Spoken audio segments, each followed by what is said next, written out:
کوئی وفد آیا ہے تو اس موقع پر خطبہ دیا جائے. اس خطبے ہی میں تعلیم تھی ساری، اور سب سے مکمل اور سب سے زیادہ وہ خطبہ جمعہ ہے. لیکن اب ہمارا ان کا فرق کیا ہے؟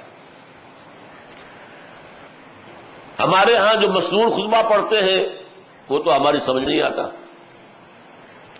زبان یار من عربی ومن عربی نمی دانم، وہ ایک رسم ہے صرف. دیہات میں تو پڑھنے والوں کو پتہ نہیں ہوتا میں کیا پڑھ رہا ہوں، وہ کتاب کھول کے اٹک اٹک کے وہ پڑھ رہا ہوں. شہروں میں علماء ہیں مساجد کے اندر، وہ جانتے ہیں اور وہ کتاب سے پڑھے بغیر زبانی بھی خطبہ دیتے ہیں. لیکن دیہات کی اکثریت تو ہمارے دیہات میں، وہاں کیا ہوتا؟ تو خطبے کے لیے جو کہ معاملہ ہے، وہاں تو خطبہ جو بھی دیا وہ از دل خیزت بر دل ریزت، اس کے کسی ترجمے کی ضرورت نہیں، اس کے کسی وضاحت کی ضرورت نہیں. اور ایک اور بات آپ کو میں تاریخی حیثیت سے بتاؤں، جو حضرات پیچھے کھڑے ہیں یہاں آگے چادریں بچھا دی گئی ہیں، یہاں آ جائیں، کھڑے رہنے کی ضرورت نہیں ہے. جاہلیت میں 2 خطبے ہوا کرتے تھے، اور خطبے میں ہوتا کیا تھا؟ ایک خطیب ہوتا تھا لڑکی والوں کی طرف سے، وہ کھڑے ہو کر لڑکی والوں کا خاندان، ہمارا خاندان ایسا تھا. وہ میراثی جیسے لوگ ہوا کرتے تھے راجپوتوں کے ہاں، زمینداروں کے ہاں، ویسے گویا کہ ان کا کوئی میراثی، ان کا کوئی خاندانی خطیب ہے اور وہ تقریر کر رہا ہے ہمارے بزرگ ایسے تھے اور ویسے تھے، اور ہماری یہ وہ عزت تھی اور یہ ہماری حیثیت تھی، یہ ہمارا دبدبا تھا. پھر ایک لڑکے والوں کی طرف سے کھڑا ہو جاتا تھا، وہ اپنے اس کے خاندان کا جو ہے وہ راگ الاپتا تھا. یہ تھا معاملہ 2 خطبوں کا، جس کو حضور نے ایک خطبہ بنا دیا. اس میں حمد و ثنا اللہ کے لیے رکھی، اور قرآن مجید سے 4 آیتیں لے کر ان کو جمع کر دیا. یہ تعلیم کا ذریعہ تھا. آج ہمارے ہاں کونے میں بیٹھ کر نکاح خواہ ایسے سناتا جیسے کہ صرف دولہا کو کچھ سنایا جا رہا ہو، بس. وہاں کھڑے ہو کر خطبہ دیا جاتا تھا، خطبہ کھڑے ہو کر دیا جاتا. میں کھڑے ہو کر خطبہ دیتا رہا ہوں، اب تو اپنی قبر کی تکلیف کی وجہ سے معذور ہوں، لہذا بیٹھ کر خطبہ دیتا ہوں. کھڑے ہو کر خطبہ دیا، اور کم سے کم یہ ہے کہ اس کا ترجمہ، اس کی کچھ وضاحت وہاں بیان کی جائے. جیسے آپ خطبہ جمعہ میں کیا کرتے ہیں کہ آپ نے عربی خطبہ بھی پڑھا ہے، لیکن اس سے پہلے کوئی وعظ، کوئی نصیحت، کوئی تلقین، کوئی تعلیم. اگرچہ اکثر و بیشتر یہ ہوتا نہیں ہے، اکثر و بیشتر یا تو اختلافی مسائل پر دھواں دار تقریریں ہوں گی یا سیاسی مسائل کے اوپر دھواں دار تقریریں ہوں گی. ہوتا تو یہ ہے، لیکن ہونا کیا چاہیے کہ اس خطبے کی جگہ پر آپ وعظ و نصیحت کا کوئی معاملہ، قرآن کی تعلیم کا کوئی معاملہ. اس لیے کہ خطبہ کے بارے میں جو مسلم شریف کی روایت ہے وہ کیا ہے؟ خطبہ جمعہ کے بارے میں، کان للنبی صلی اللہ علیہ وسلم خطبتان یجلس بینہما. حضور کے خطبہ جمعہ کے 2 حصے ہوتے تھے، 2 خطبے ہوتے تھے جس کے درمیان آپ تھوڑی دیر کے لیے بیٹھتے تھے، جیسے ہمارے خطیب بیٹھتے تھے. یہ بیٹھنا کسی تکان کی وجہ سے نہیں تھا، اس لیے کہ حضور کے خطبے لمبے ہوتے ہی نہیں تھے. یہ بیٹھنا در حقیقت علامت ہے کہ یہ 2 خطبے ظہر کی 2 رکعتوں کے قائم مقام ہیں. ظہر کی 4 رکعتیں ہیں، جمعے میں 2 رکعتیں ہیں، 2 رکعتوں کے قائم مقام یہ 2 خطبے. اس خطبے میں کرتے کیا تھے؟ یقرأ القرآن ویذکر الناس. قرآن پڑھتے تھے خطبے کے اندر، لمبی لمبی صورتیں پڑھتے تھے. آپ سورۃ القیامہ پوری پڑھ رہے ہیں، سورہ سجدہ پوری پڑھ رہے ہیں، اور لوگوں کو تذکیر کر رہے ہیں قرآن کے ذریعے سے. تذکیر خود بخود ہو رہی ہے، عربی ان کی زبان ہے، حضور کے قلب مبارک سے بات نکلی ہے، دہان مبارک سے نکلی ہے، ان کے دلوں میں اتر گئی. تو اس خطبے کے ساتھ یہ ہے کہ اس کا ترجمہ، اس کا مفہوم کسی نہ کسی درجے میں بیان کیا جائے. اب وہ میں تھوڑا سا آپ سے عرض کر دوں. یہ 3 حصے اس خطبے کے ہیں، 2 مسنون ہیں، تیسرے کا اضافہ علماء نے کیا ہے. پہلا حصہ وہ ہے جو حضور کے ہر خطبے میں ہوتا تھا. خطبہ جمعہ ہو، خطبہ عیدین ہو، خطبہ نکاح ہو، لشکر بھیج رہے ہیں تو خطبہ ہو، اگر قبرستان میں ابھی قبر تیار ہونے میں کچھ وقت ہے تو جہاں آپ خطبہ دیتے تھے کہیں بھی خطبہ ہے تو وہ پہلا حصہ تو اس میں ہوگا، اس لیے کہ اس میں ہمارے ایمان کا لب لباب، اس کا خلاصہ، ہمارے اسلام کی جڑ اور بنیاد، اس کا اعادہ ہے، اس کو دہرایا جا رہا ہے، اس کو تازہ کیا جا رہا ہے۔ اب دیکھیے، میں ذرا اگر جلدی میں اس خطبے کے اس حصے کو پڑھوں گا تو آپ سب کو معلوم ہوگا کہ آپ کے دماغ میں بھی وہ ٹیپ چل رہی ہے، اس لیے کہ آپ ہر جمعے میں سنتے۔ الحمدللہ الحمدللہ نحمدہ ونستعینہ ونستغفرہ ونؤمن بہ ونتوکل علیہ ونعوذ باللہ من شرور انفسنا ومن سیئات اعمالنا من یہدہ اللہ فلا مضل لہ ومن یضللہ فلا ہادی لہ ونشہد ان لا الہ الا اللہ وحدہ لا شریک لہ ونشہد ان سیدنا ومولانا محمدا عبدہ ورسولہ صلی اللہ علیہ وسلم۔ کچھ یاد آتا چلا گیا کہ نہیں؟ اب دیکھیں معنی کیا ہے۔ کل ہم شکر ثنا تعریف اللہ کے لیے، ہم بھی اسی کی حمد کرتے ہیں، تعریف کرتے ہیں، ثنا کرتے ہیں، اسی سے مدد مانگتے ہیں۔ ایک حدیث میں آیا اذ استعنت فاستعن باللہ، اگر تمہیں مدد کی ضرورت ہو اللہ سے مدد مانگو، نہ جاؤ کسی انسان کے پاس، اللہ سے مدد مانگو۔ الحمدللہ نحمدہ ونستعینہ ونستغفرہ، اسی سے ہم اپنے گناہوں کی معافی چاہتے ہیں۔ ونؤمن بہ، اسی پر ہمارا یقین، ونتوکل علیہ، اسی پر ہمارا توکل ہے، دار و مدار ہے، انحصار ہے۔ ونعوذ باللہ من شرور انفسنا، اور ہم اللہ کی پناہ طلب کرتے ہیں اپنے نفسوں کی شرارتوں سے۔ یہ نفس جس کے بارے میں قرآن میں کہا گیا ان النفس لامارۃ بالسوء، اس کی شرارتوں سے اللہ کی پناہ طلب کرتے ہیں۔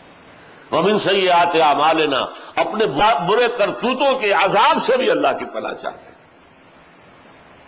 من یہدہ اللہ فلا مضل لہ، جس کو اللہ نے ہدایت دے دی اس کو کوئی گمراہ نہیں کر سکتا۔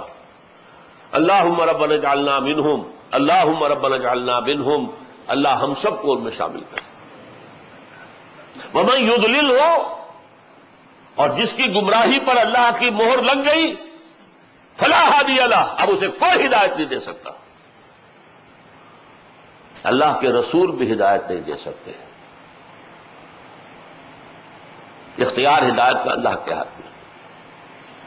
انک لا تہدی من احببت ولکن اللہ یہدی من یشاء، اے نبی آپ ہدایت نہیں دے سکتے جسے چاہیں، یہ تو اللہ فیصلہ کرتا ہے۔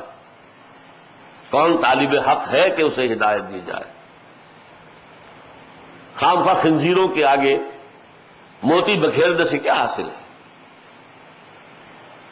تو جو بھی اللہ جانتا ہے کس کے اندر ہدایت کی طلب ہے اسے ہدایت دیتا ہے۔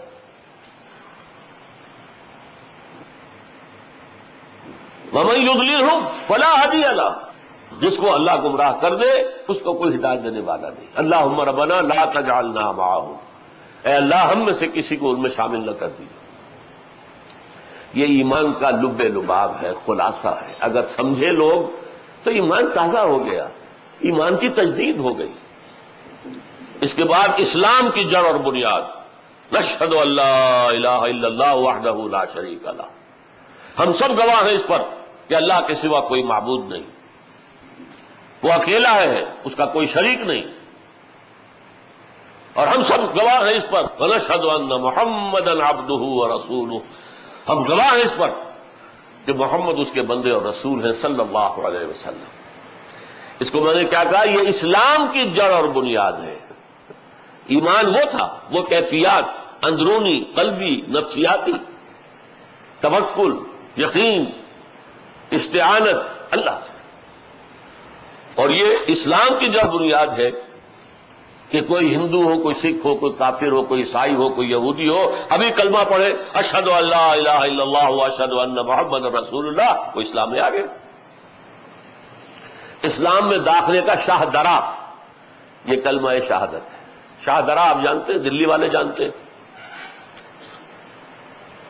جمنا کے مغرب کی جانب جو ہے دلی ہے، جو سارے یوپی والے آتے ہیں وہ شاہدرہ سے گزر، شاہدرہ یعنی بڑا دروازہ، شاہدرہ بڑا دروازہ، دلی کا دروازہ وہ تھا کہ اس میں سے ہو کر دلی میں داخل ہوگی۔ ایسا ہی شاہدرہ لاہور کے پار ہے، لاہور راوی کے جنوب میں ہے، جنوب مشرق میں، اور وہ شاہدرہ جو ہے جو بھی اوپر سے آئے گا پنجاب کے حصے سے سرحد سے اس میں سے گزر کر آئے گا۔ اسلام کا شاہدرہ کلمہ شہادت، اشہد ان لا الہ الا اللہ واشہد ان محمد رسول اللہ۔ اب پہلے تم جو بھی کچھ تھے اب مسلمان ہو گئے۔ اس کے بعد حضور کے خطبے میں صرف 4 آیات شامل ہیں، صرف،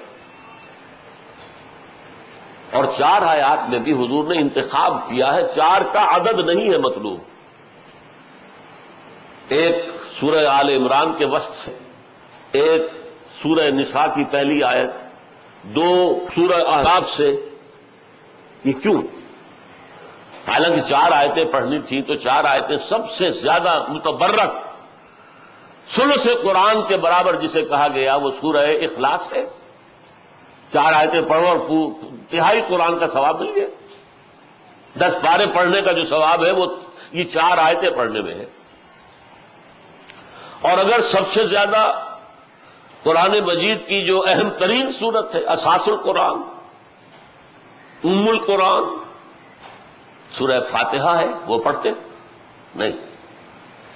موقع کی مناسبت سے 4 آیتیں تلاش کی ہیں۔ ان 4 میں کیا چیز ہے مشترک؟ تقویٰ کی تاکید، تقویٰ کی تاکید، تقویٰ کی تاکید۔ تقویٰ کیا ہے یہ سمجھ لیجئے تاکہ ہر آیت کے ساتھ اس کو بیان کرنے کی ضرورت نہ ہو۔ تقویٰ کے معنی ہے بچنا، اتقاء، بچنا۔ بچنا کس چیز سے؟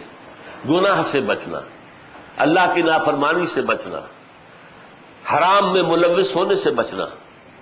یہ بچنا ہے، دنیا میں یہ بچنا ہے، اور آخرت میں جہنم سے بچ جانا، یہ اس کا نتیجہ ہے۔ کل دین اس لفظ تقویٰ کے اندر ہے۔ اس کے بارے میں حضرت عمر رضی اللہ تعالی عنہ کے محفل مشاورت میں ایک مرتبہ مسئلہ اٹھ کھڑا ہوا، تقویٰ کیا ہے؟ ہاؤ ٹو ڈیفائن تقویٰ، تقویٰ کیا ہوتا ہے؟ اب ظاہر بات ہے کہ یہ ایسی بات ہے کہ ہر شخص نے کچھ اپنا ذہن میں جو تھا وہ بیان کیا۔ حضرت عمر نے پوچھا ابی بن کعب سے رضی اللہ تعالی عنہ، وہ تھے جن کے بارے میں آتا ہے اقرأہم ابی بن کعب، میرے صحابہ میں قرآن کا سب سے بڑا عالم ابی بن کعب ہے رضی اللہ تعالی عنہ۔ وہ خاموش بیٹھے رہے تھے، برتن جتنا بھرا ہو اتنا ہی خاموش ہوتا ہے، جتنا خالی ہو اتنا کھلکتا ہے، تو وہ علم میں بھرے ہوئے تھے۔ اب حضرت عمر نے خاص فرمائش کی کہ بھائی آپ فرمائیے تقویٰ کسے کہتے ہیں؟ اب انہوں نے کہا کہ امیر المومنین، اگر کسی شخص کو ایسے جنگل میں سے گزرنا پڑے جہاں کوئی پگڈنڈی بھی نہیں ہے، جھاڑیاں ہیں خاردار، دائیں بھی بائیں بھی ہر جگہ، اوپر درخت ہیں نیچے اندھیرا ہے، اور آپ کو معلوم ہے کانگوں کا طاس ہو یا ایزل کا طاس ہو، وہ درختوں سے بھی سانپ لٹکے ہوئے ہوتے۔ پھر گھاس میں خطرہ یہ ہے کوئی کنڈلی مارا ہوا سانپ بیٹھا اور اس پر آپ کا پاؤں پڑ جائے، یا کسی اور موذی جانور کے بل میں آپ کا پاؤں گھس جائے، تو کیسے جاتا ہے انسان؟ بچ بچ کر، جسے ہم اپنے محاورے میں کہتے ہیں پھونک پھونک کر قدم رکھنا۔ اسی طرح امیر المومنین، یہ دنیا بھی ایک خاردار جنگل ہے، ہر طرف گناہ کی جھاڑیاں ہیں، ترغیبات ہیں۔ اس میں سے انسان اس طرح گزر جائے اپنے کپڑوں کو سمیٹ کر کہ کسی جھاڑی میں الجھ نہ جائے، اور محفوظ دیکھ کر پاؤں رکھے، کہیں بھی وہ پاؤں حدود شریعت سے نہ نکلنے پائے، کہیں وہ کسی گناہ کے سانپ کے اوپر پاؤں نہ پڑ جائے۔ اس کا نام تقویٰ ہے۔ یہ تقویٰ، اب آپ سوچئے اگر دکاندار میں نہیں ہے تو وہ جھوٹی قسمیں کھائے گا، کم ماپے گا کم تولے گا. اگر سرکاری ملازم میں نہیں ہے رشوتیں لے گا. سائلوں کو جتنا پریشان کرے گا اتنی رشوت زیادہ ملے گی. نچوڑیں گے جتنا اتنا ہی نکلے گا نا. پھر سرکاری املاک اگر کوئی اس کے تصرف میں ہے تو ان کے اندر خیانت کرے گا, اختیارات میں خیانت کرے گا. اور اگر سیاست دانوں میں نہیں ہے تو جو ہمارے ملک کا بیڑا غرق ہوا ہے وہ سب کے سامنے. کیوں ہوا یہ؟ تقویٰ نہیں ہے, یہ احساس ہی نہیں ہے کہ مجھے مر کر اللہ کے حضور میں حاضر ہونا ہے, جواب نہیں کرنی ہے. ایک ایک پیسہ جو کمایا ہے بتانا ہوگا کہاں سے کمایا. لن تزولا قدم ابن آدم, اللہ تعالیٰ کی عدالت کے کٹہرے سے کسی آدم کے پاؤں ہل نہیں سکیں گے, کھڑا رہنا پڑے گا. حتیٰ یسأل عن خمس, یہاں تک کہ 5 چیزوں کا حساب لے لیا جائے. عن عمرہ فیما افناہ, عمر ہم نے دی تمہیں 70-80 برس, کہاں فنا کی, کس کام میں لگے رہے. وعن شباب فیما ابلاہ, خاص طور پر شباب کا دور, امنگوں کا دور, قوت کا دور, وہ کہاں گلائی تم نے اپنی جوانی. وعن مالہ من این اکتسبہ وفیما انفقہ, مال کا حساب دو کہاں سے حاصل کیا تھا, حلال سے یا حرام سے, اور خرچ کہاں کیا تھا, للو تللو میں, عیاشیوں میں, اسراف اور تبذیر میں. اور آخری سوال سب سے کڑا, سب سے سخت, وَأَمَّا عَمِلَ فِيمَا عَلِمَ, جو علم تم نے حاصل کیا اس میں عمل کتنا کیا.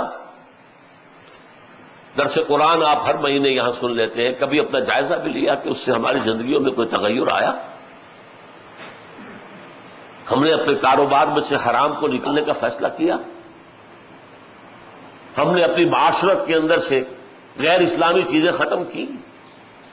ہم نے کہیں شرعی پردہ نافذ کیا.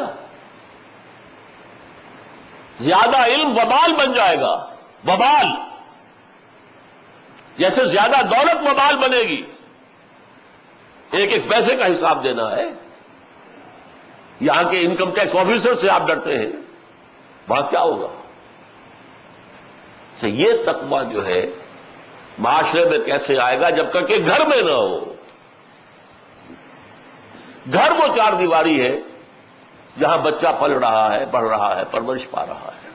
اگر اس گھر کے اندر تقویٰ ہے تو یہی بچہ جب ابھر کر آئے گا, معاشرے میں آئے گا, کاروبار کرے گا, کوئی اور ملازمت کرے گا تو اس میں تقویٰ ہوگا.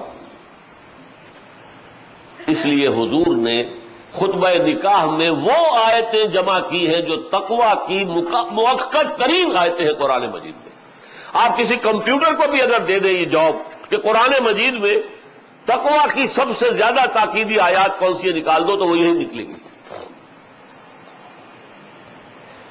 اور یہاں مجھے وہ سورہ توبہ کی آیت یاد آ رہی ہے, لَمَسْجِدٌ أُسِّسَ عَلَى التَّقْوَى مِنْ أَوَّلِ يَوْمٍ.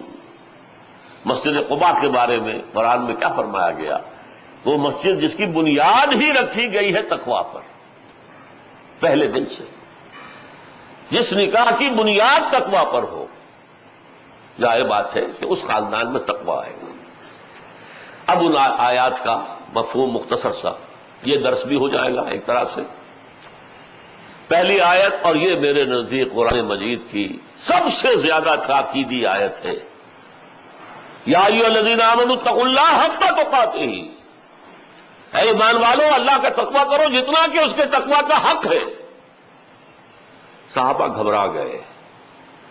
ہمارا قرآن کا پڑھنا سننا کچھ اور ہے, ان کا سننا پڑھنا کچھ اور ہے. وہ سنتے ہی اپنے آپ کو تولتے تھے, ہم پورے اتر سکتے کہ نہیں. ہم تو سن کر ثواب حاصل کرتے ہیں, اللہ اللہ خیر صلی اللہ, کچھ ثواب ہو گیا, کچھ لذت سماعت حاصل ہو گئی, بس. گھبرائے, حضور کون شخص ہے جو اللہ کا اتنا تقویٰ کر سکے جتنا کہ اس کا حق ہے. اللہ کا حق حضور خود فرماتے ہیں, ما عبدنا کا حق کا عبادتک وما عرفنا کا حق کا معرفتک. اے اللہ ہم تیری بندگی نہ کر پائے جیسے کہ تیری بندگی کا حق تھا, حضور فرما رہے ہیں. اور اے اللہ ہم تجھے پہچان نہ پائے, تیری معرفت حاصل نہ کر پائے جیسا کہ تیری معرفت کا حق تھا. تو یا ایھا الذین آمنوا اتقوا اللہ حق تقاتہ, وَلَا تَمُوتُنَّ إِلَّا وَأَنْتُمْ مُسْلِمُونَ، اور دیکھنا موت نہ آنے پائے مگر فرما برداری کی حالت میں۔ ایسا نہ ہو کہ شراب پی کر دھت ہو اور اسی میں مر جاؤ، ایسا نہ ہو کہ کسی حرام کاری میں ملوث اور اسی وقت روح جو ہے قبض کر لیا ہے۔ کوئی گارنٹی ہے آپ کے پاس کہ میں یہ گناہ کر کے بھی بچا رہوں گا؟ ابھی ایک بہت بڑے شاعر لکھنؤ کے، ان کی موت کیسے واقع ہوئی تھی؟ رات کے 2-3 بجے کہیں نکلے ہیں شراب خانے سے، شراب میں دھت نشے میں گرے ہیں سڑک پر، اور ساتھ جو بدرو گندے پانی کی نالی بہ رہی تھی اس میں گر گئے، وہاں سے لاش برآمد ہوئی۔ تو مت مرنا مگر حالت فرما برداری۔ اب آپ سوچئے، میرے پاس ضمانت ہے کہ ابھی 10 سال میرے پاس ہے یا 1 سال اور ہے؟ آپ کے پاس ضمانت ہے؟ ابھی تو میں جوان ہوں، موت کہاں سے آ جائے گی؟ نہیں، کیا پتا یہاں سے ہم نکلے اور کوئی ایکسیڈنٹ ہو اور ہماری لاش گھر پہنچ جائے، کیا معلوم؟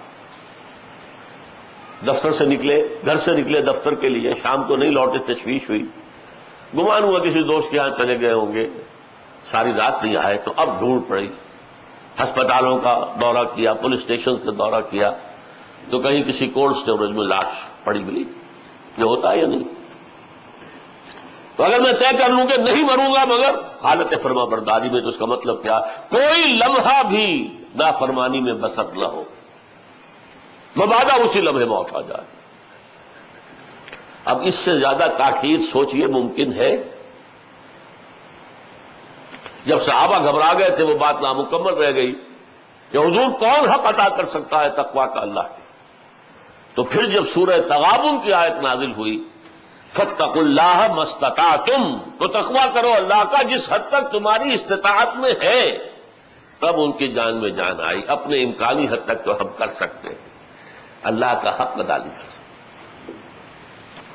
دوسری آیت سورہ نساء کی پہلی آیت ہے، اور وہ نکاح کی تقریب کے اعتبار سے بہت مناسب ہے، مناسبت رکھنے والی ہے۔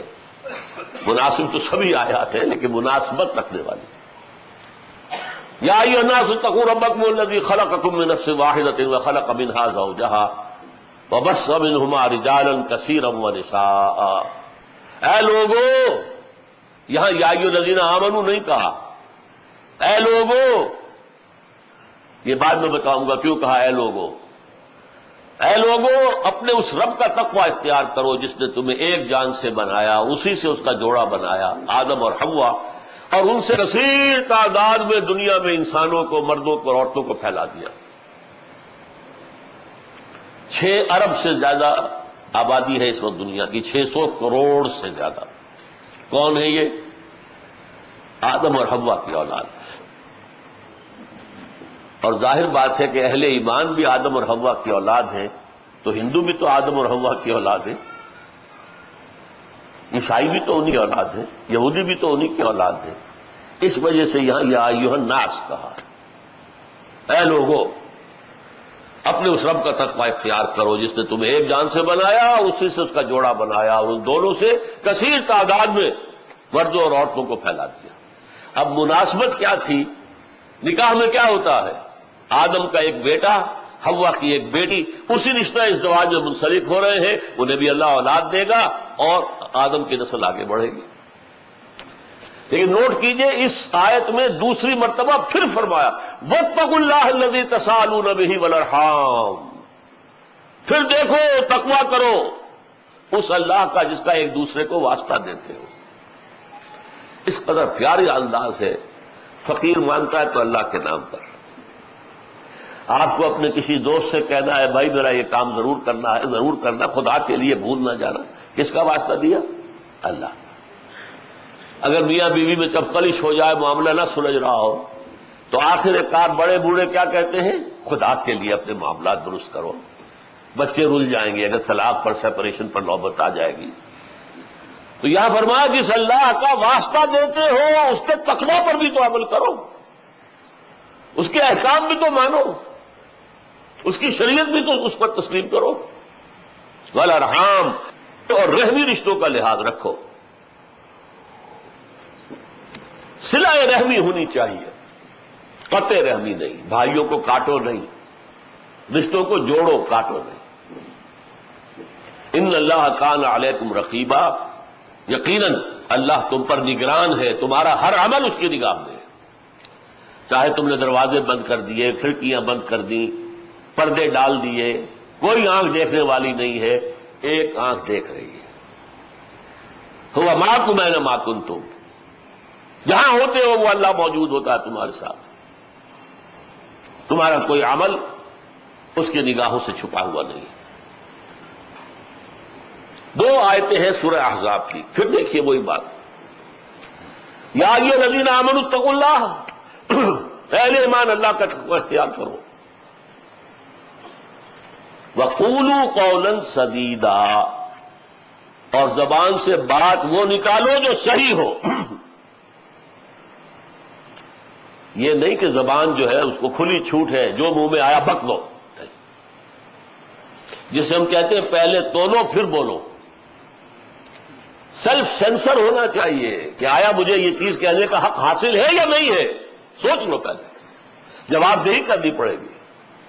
ایک حدیث میں آیا ہے کہ جہنم میں اوندے منہ گرائے جانے والوں میں اکثریت وہ ہوگی جو اپنے زبان کے گناہوں کی وجہ سے عذاب میں مبتلا کی جائے۔